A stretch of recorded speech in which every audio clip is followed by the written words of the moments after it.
Hello, you wonderful people, and welcome back to my main project. Welcome back to Yosemite Valley, and we are in episode, number. I have absolutely no idea which number it is. We are in season 2. It's already more than episode number 2 of season 2. I have no idea. I would guess it's like episode 10 or whatever. But we are in the next episode of our dome build, and this is the tropical dome, which obviously is a bit inspired by the South American DLC, but that said, there's only one animal of the South American DLC in here. Well, you could argue 1.5 because you can still see the jaguar habitat from in here, but well, that's about it.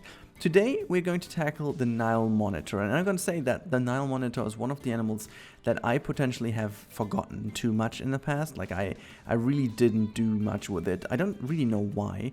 I think it's kind of the animals that we had in the beta. Well, one of these animals I think I mostly forgot about because I had them so often and so much in my beta zoo that I basically ignored them for most of the times. And same goes with mandrills, for example. Mandrills were the first like primates that could really climb and interact with a lot of things that we had, so I was obviously building the crap out of it, and just kind of, I don't know, it just kind of feels like a new animal to me, which is super cool. And I'm going to make a habitat today for this animal, which is, to be fair, not 100% suitable for that animal though, but it's in terms of this dome, I'm kind of squeezing out the max. So in order of the requirements of the animals, we are matching the land requirement. We are not just matching the water requirement, which is a bit. Well, it's a bit of a problem when it would be an actual franchise zoo, but since it is a Sandbox zoo, I'm just okay. I think I'm getting away with it because it's fine. It does fit into the zoo. It does fit into the dome, and I don't want to make it like awfully big. I want to still have some space left for the habitat that is going next to it.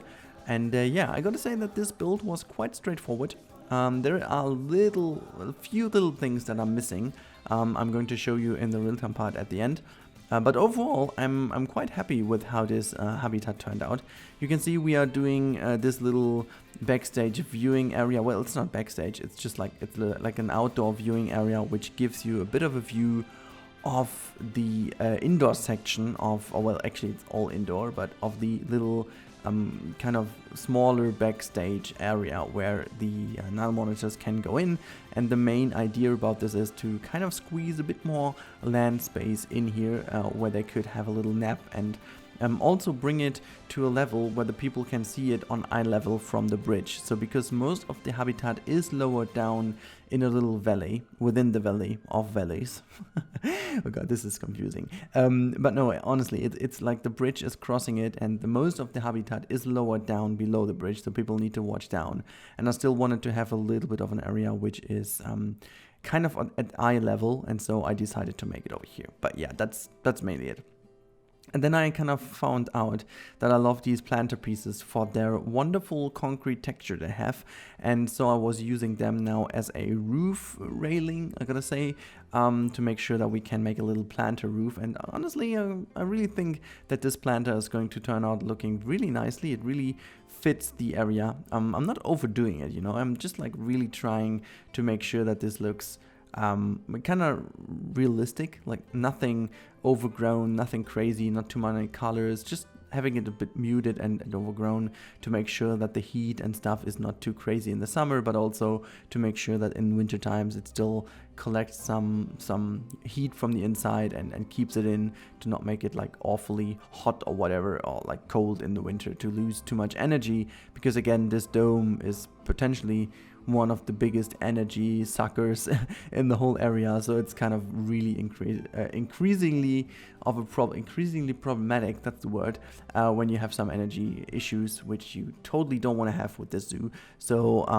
yeah, no, that's the main thinking about it. Every now and then I try to think about actual realistic problems, which you totally don't have to think about in terms of the game, but I just think it adds to the story if you try to at least come up with this. Anyways, as you can see, I was changing also the habitat a bit towards the left here to squeeze even more space out of it. And also to tackle one of your comments, I will talk about this in the real-time part again and show it in the actual file. But you guys were absolutely right. You just told me that, potentially the capuchin monkey could climb into the Nile Monitor habitat, and since the Nile Monitor is carnivore, you don't want these animals to be over there. And also, just they are not, they're not only carnivore, they're also venomous. So it's really important that you don't really, you don't give the chance that they have a meeting, which totally ends up not too well for our lovely climbing friends. Now, that said, I tried to make sure that this habitat is somewhat secure from being climbed into, which for the most part I think works out fine. In a realistic scenario, obviously this would never be that way, but as you guys also were commenting lately quite a bit, I shouldn't limit myself too much because of realism. It's it's a kind of almost so far that it kind of goes into the way of being creative, and this is something I totally do want to avoid. I want to make sure that the creativity stands always above realism, for the sake of making this a really interesting project. And every now and then I love to have a project which is like super realistic and looking into efficiency and whatnot. I totally get that, but if you don't set out for that from the very get-go, I think it's also not like, it's why would you do it in certain areas and in certain you don't. I think I kind of I found a good sweet spot in between. I think the zoo is, I would actually argue the zoo is potentially more realistic than, like, say 80% of the zoos you would find in the workshop, but yet again it definitely lacks those last 20%, but therefore it is definitely also a bit more creative, or like maybe exciting than most of these 20% super realistic zoos out there. And this is by no means judging any of the other projects. I just want to try to put that into context, okay? So I love, and this is why I was struggling to say creative, I think it's more exciting is the right word, because these 20% of zoos in the workshop that are standing above me when it comes to realism, they are most certainly not less creative. In fact, most of them are potentially even more creative when it comes to usage of pieces to make realism things in the game that are not in the game, in order to just using the in-game pieces. There's a whole bunch of creativity going in there to find these really nice solutions, and this is why I don't want to call them less or more creative. It's just a different way of doing it, okay? I try to get more creative in terms of making crazy, nice looking, super gorgeous habitats, and try to come up with new ideas and new solutions every episode to kind of surprise you guys, and to make you still be excited for the next upcoming episodes, which I really hope you're still. It also would be really nice to let me know in the comments down below if you feel it's starting to get repetitive. Please let me know, because without any feedback I cannot change it, okay? So I mean, these couple episodes now in the dome, I totally understand if people say, hey, it's starting to be repetitive, and I mean, for sure it is, because it's all in the dome, it's tropical dome, what else would you expect, right? So I'm really also already looking forward to the next project after the dome, because I do definitely want to make something entirely different, like completely different. I was actually already having a lot of people commenting about the timber wolf, like a natural reserve for them, which I could totally imagine, because that would be a super nice change in terms of the of Yosemite in general. Like it would be back to the roots and kind of not being super winter, but still. So that would be something. But if you guys have any more ideas, let me know in the comments down below, because again, as always, I really need the feedback. And if you feel like it's getting repetitive, well, that's a totally valid feedback, and I can only take that in consideration and try to come up with a solution in order to make you guys enjoy it even more. Because here's my little statement: I enjoy basically everything I do in here. You can expect every episode I release is something I enjoyed. I don't do this. I don't just release stuff for the sake of releasing it, okay? So everything is something I enjoyed, and therefore it's totally fine when you guys give me some feedback. I try to collect the feedback and try to implement that into my channel in a way that I feel good with it, okay? So it's not like I think I never take the feedback and straight use it as kind of guidance, I guess. It's not like that I'm like, if people tell me, hey, I wanna see a timber wolf, I'm just going to make a timber wolf in the next episode. That's not how it works. I think it's more like if a lot of people request, for example, timber wolves, I'm starting to think about, okay, how could this make sense? How could I see it in terms of the story? How would that fit in also, like timing wise? And is the location okay? And if I need to go into another location, what could be the story behind that? And these kind of things, these kind of things go into it. So sometimes it can actually be totally a super well brand fit. It's like super on time, like people requesting it, and I was even thinking about it already, and so I'm just like, okay, let's go for it because people want to see it. And sometimes it's just something I find really incredibly creative and cool that I'm just kind of like skipping all my other projects, like, yo, I just need to do this now. Okay, so this actually does happen sometimes. So that happens also with, for example, the Emperor's New Groove habitat. This was totally not planned at all, and just it happened. Okay, it just happened. So sometimes that's just very important. Now we are hitting the end of the time-lapse part. That's just a few things I was adding here and there, just some benches, bins, and all that kind of stuff that is necessary to round off the area. And then you will be pleased with a little real-time part now, which is just basically showing off this in-game. And I really do hope you enjoyed today's voiceover again. As always, let me know your feedback down below in the comments, and I really hope you have a nice little few minutes now in the real-time part. Until then, I see you after the cut.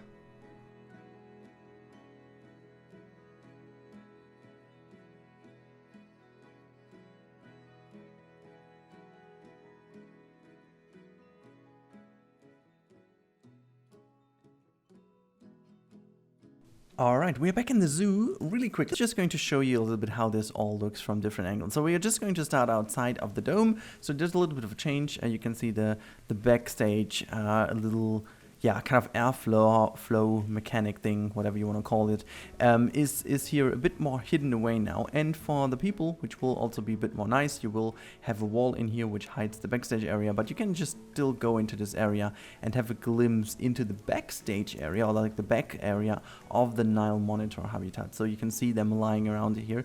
And also the idea is to just get a little peek into the dome. I don't want the people to see that much because I really want them to go into the dome. So there's no need for showing them already everything. So we just do so. We just go in. You know this area by now. This is the pygmy hippo. Let's see if we can catch it real quick. Not really about here. Is it in the water though? Oh no, but it's on its... Oh, there, look. Both of them are just looking at each other. Hello there. Okay. What is that though? It's like a water effect even though there is no water? That is kind of crazy. Anyways, we just go further into the area. And now this is what I'll change. So this is already the new kind of area you come into. This is the underwater viewing gallery of our pygmy hippo. And the pygmy hippo is just not in the water at the moment. And, well, I don't even see it that often in the water. But, you would be able to see it when it is. And on this side, you can already see the education board for the Nile Monitor, which I gotta say is super cool, and I'm really in awe with the animal by now. You have this bridge, which is somewhat secured. I imagine that this could even be like electrified fencing over here, maybe slightly only, so that people just don't jump over, because I don't want them to jump over. And then you have, you can see here on the right hand side, there's a bit of a it's less overgrown because this animal does not really like that many plants. I still kind of cramped in as many as I could, but I just wanted to keep it quite open. So in order to have a good view of the animals, you just cross that bridge. You can either way look down, and maybe you are the lucky one to catch them in here, down there in this habitat. Or you just have the possibility to see them sitting up on here. I was thinking of really adding some nice heat lights over here, like as they are in these small desert, how they're called again, exhibit things. And then you could just basically make this like a heated up area here where they can sit below some lamps. I think that would be cool as well. And yeah, let's just jump into the habitat if we can. We'll just go through the wall over here to have a look where these animals are. They're just both chilling below the bridge because this is where they have the privacy. There's some shallow water down here, and they can just basically hide in this area. I think people wouldn't be too happy to not see them that often, but in terms of the habitat, I think that works. It is, though, I gotta say, it was quite a challenge to make this habitat anyways fit in here. It's not that much space, and people were commenting, totally right, and totally correct, though, to mention this, that the monkeys cannot or should not jump over into this habitat. So what I tried is I tried to cover up most of the areas where the animals realistically could climb in. And yeah, sure, they could use this bamboo over here, but they basically don't come here because of the water, so that's not going to work. And then obviously in this area we have all the security stuff, and I imagine that these fences over here would definitely be kind of electrified as well. And this tree, even though it is climbable, they don't really climb over to this hand side, and so I imagine they could put something in between here of the tree so that they don't just jump over. And this area over here, you're totally right, they could move into this area, but as it is quite often in these domes, I wouldn't mind if these animals would roam around in this dome in general, as long as they cannot go into the habitat of the Nile Monitor, for example, because that one is definitely a bit more dangerous for them. So yeah, just going back into the habitat, you can see that everything is just planned out nicely. You can just go through here, and then you have this ramp leading you up into this upper area, which I just want to show you from the inside as well. You have this dude checking stuff on his iPad, and then yeah, you have basically the area, and you can have a look and a glimpse into the dome, which I think it looks fantastic, and I'm really looking forward to making the yeah, it's gonna be the orangutan habitat on the other side. Whoop, what are you doing here? And also, yeah, I think that's potentially already what is going in here.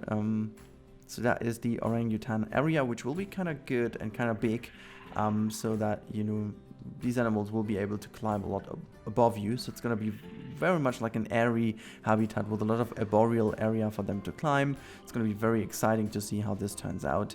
And yeah, so really excited to see. Now, guys, this is it already for today's episode.